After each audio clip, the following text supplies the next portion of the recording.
الحمدللہ الذی خلق الانسان من طین وجعلہ مسجودا للملائکہ وعلمہ الاسماء کلہا۔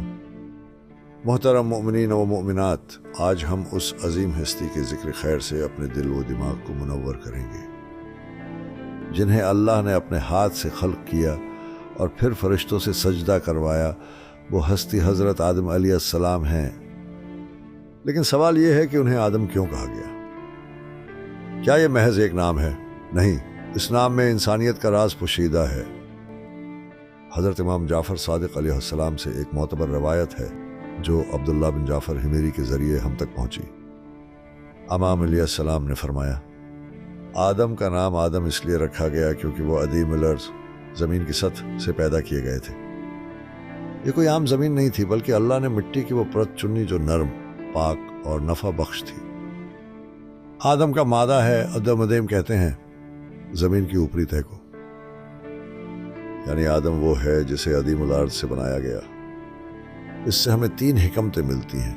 انسان کی اصل مٹی ہے، اور یہ حقیقت ہمیں عاجزی اور تواضع کا سبق دیتی ہے۔ اسے خاکسار ہونا چاہیے کیونکہ یہی اس کی حقیقت اور پہچان ہے۔ اس کی بلندی اسی وقت ہے جب وہ اپنی پستی کو پہچانے۔ اللہ تعالی قرآن میں فرماتا ہے، انی خالق بشرا من طین۔ یہ مٹی خاکی تھی، لیکن جب اللہ کا امر آیا وہی مٹی فرشتوں کا مسجود بنی۔ محترم مومنین، مٹی میں کیا ہے؟ وہ پاؤں تلے رونڈی جاتی ہے اور اس میں تکبر نہیں ہے۔ وہ ہر قسم کا پودا اگاتی ہے اور وہ زخم سہتی ہے، شکوہ نہیں کرتی۔ اللہ نے اسی مٹی کو چن کر آدم کو پیدا کیا تاکہ انسان ہمیشہ تواضع، صبر اور نرمی کا نمونہ رہے۔ آج انسان آسمان کو چھو رہا ہے، چاند پر جا چکا ہے، لیکن اپنی اصل کو بھول گیا ہے۔ جو مٹی سے بنا ہو اسے غرور زیب نہیں دیتا۔ جو عدیم الارض سے اٹھا ہو اسے بندگی میں جھکنا چاہیے۔ جو آدم کی نسل سے ہے اسے سجدہ کے لائق نہیں، سجدہ کرنے والا بننا چاہیے۔ آئیے ہم حضرت آدم علیہ السلام کے نام میں چھپی اس حکمت کو اپنی زندگی کا حصہ بنائیں۔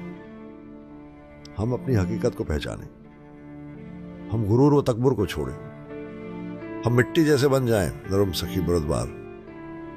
اور یاد رکھیں، جس نے اپنی حقیقت کو پہچان لیا وہی اپنے رب کو پہچان لیتا ہے۔